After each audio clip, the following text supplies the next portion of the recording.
To make the form, individual pieces of clay are pressed into the mold. There are no shortcuts in this job.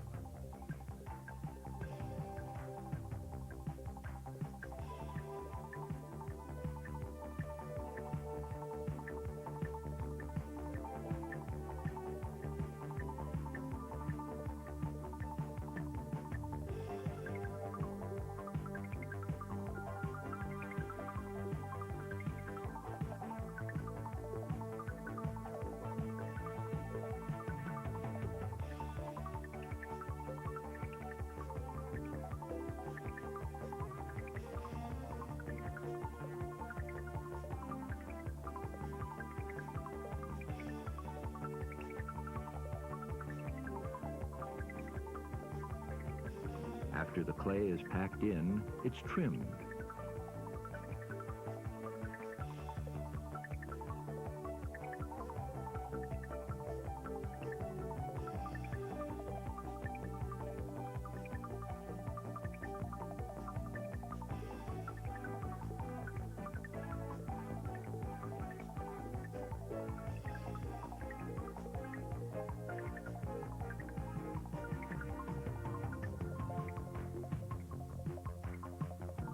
When the form is ready to be removed, it is loosened by gently pulling it away from the mold.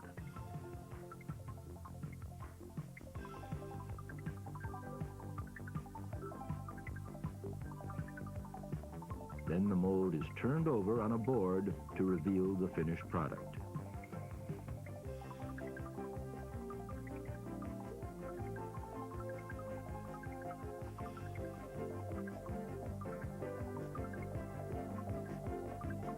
Now that the clay has been wedged, students flatten it by using a slab roller to ensure uniform thickness. The clay is wrapped in a damp cloth to keep it wet and soft until it is used.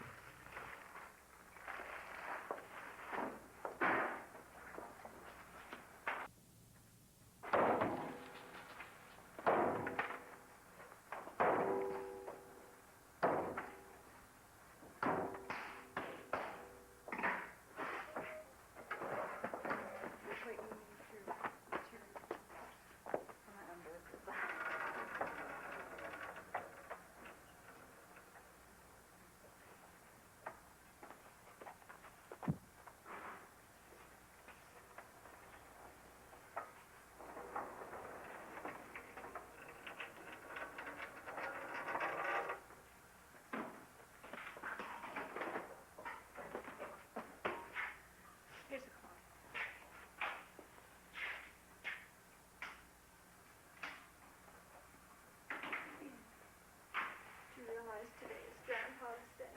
Yes. It's not going to be a shadow either. I guess it's the first day of school.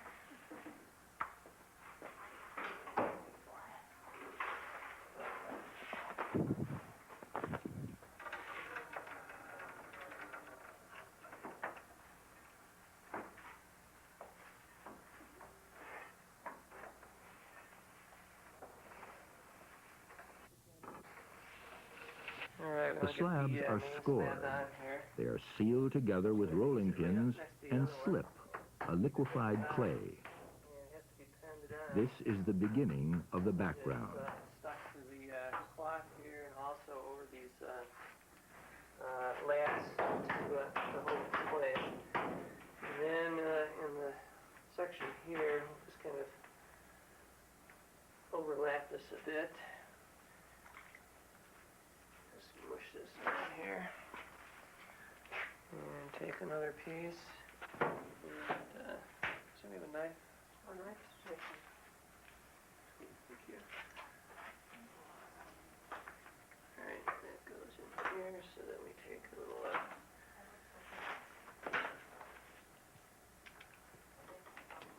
And it's overlapped and scored, and with the slip on there, that should. Contours around and go in many different directions. We're not trying to make it smooth, but give it kind of a free textured look. I see.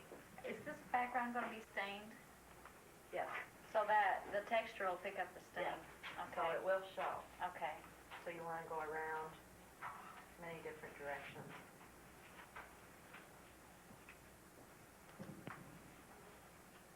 right up to the edges of the forms. Okay, without getting into it. Yeah.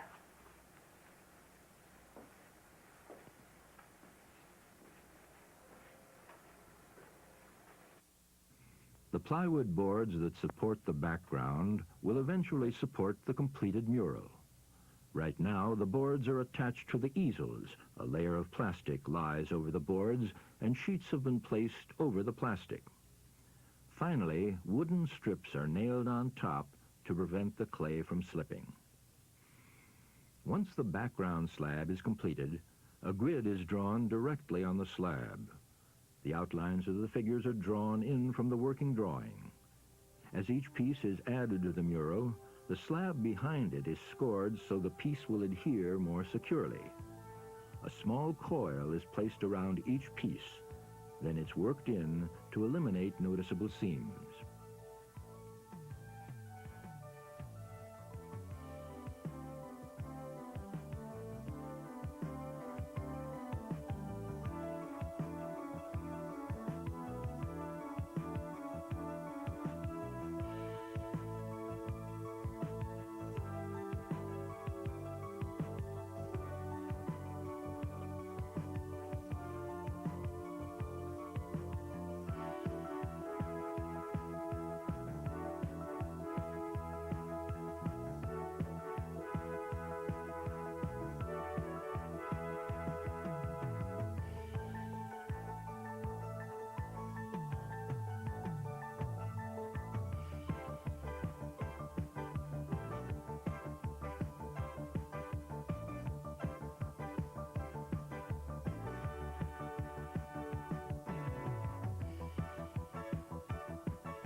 In the end panels, the figures are concave, symbolizing fossils.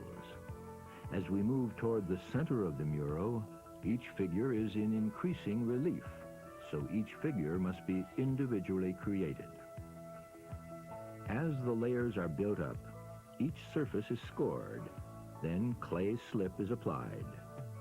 Notice another precise, inventive artist's tool, the kitchen fork. Building up the figures is like piecing together a three-dimensional jigsaw puzzle.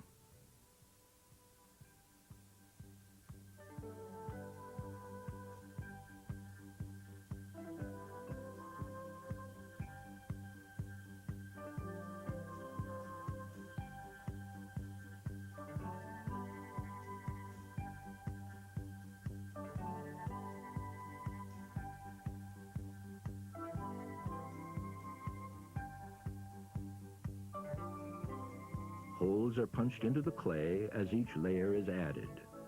This will make the figure more hollow, so the mural will weigh less. These holes will also allow for evaporation of water and escaping gases during the firing period. The holes are being punched with another homemade tool combining conduit with a wood dowel plunger. The resulting scrap clay is recycled. Scrap is never really scrap when it can be reused.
One of the biggest challenges is to keep the entire mural moist to prevent cracking and to allow the clay to be worked. Every night, each of the 9 panels is sprayed with water, then covered with wet cloths and plastic to keep the moisture in. In the morning, before work can begin again, the plastic and the towels are carefully removed. Once more, the mural is sprayed completely to keep the clay pliable. This process takes an hour and is a daily ritual, morning and night.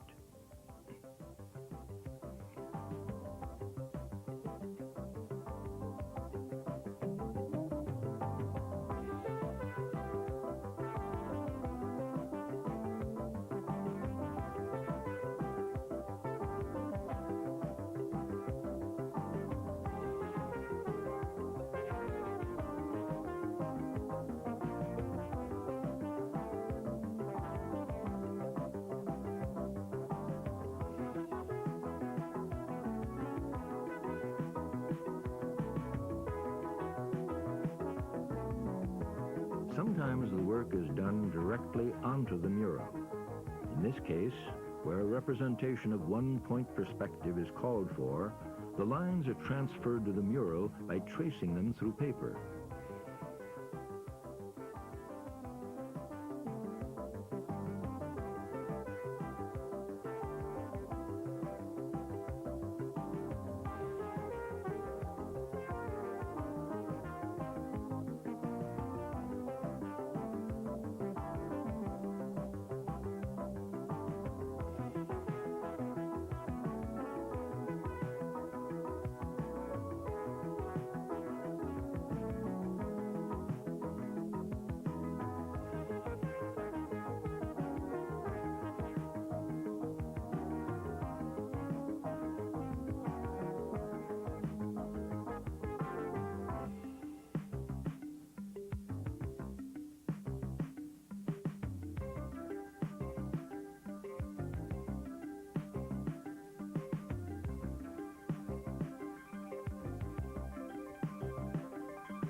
The form is just the way you want it.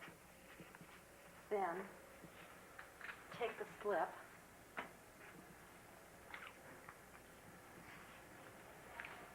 And stucco it on. Just glop it on like that.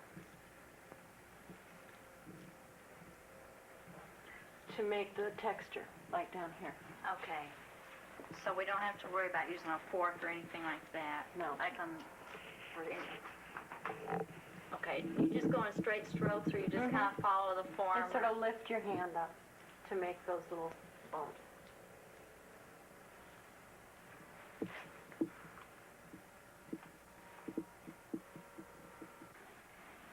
Okay, so I just glop it on real gloppy, like this? You kind of lift your hands like that.